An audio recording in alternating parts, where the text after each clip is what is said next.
Hey everybody, welcome back to the channel. So in today's video, we're going to be talking about how to clean an air fryer.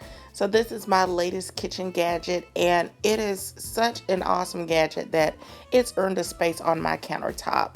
So I use it often. Today I'm making some chicken and waffles. That's what my family requested. But I've got to clean it after serving this meal. So there are two parts to it. It's the fryer basket and the bottom. The fryer basket kind of holds all of the crumbs from the chicken, and the bottom holds that grease. So we're going to start by discarding this grease. You want to get rid of this because you don't want any of this to end up in your sink.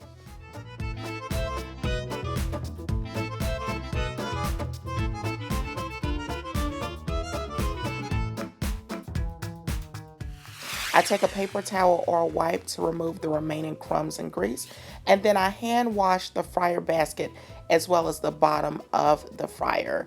And that's it. I wipe down the outside. Now, if you have trouble with your air fryer smoking, there is a vent on the back. But if it's smoking, then you want to wipe down the inside of the air fryer. Make sure there's not any splatter, any grease, or any crumbs. And if there is, just wipe it down with a damp cloth, and that is it. We are all done, so I'm going to show you a before, and then I'm going to show you the after. So thank you all so much for watching. I hope you enjoyed the video. If you did, don't forget to give it a big thumbs up. Take care, and I will talk to you in the next video.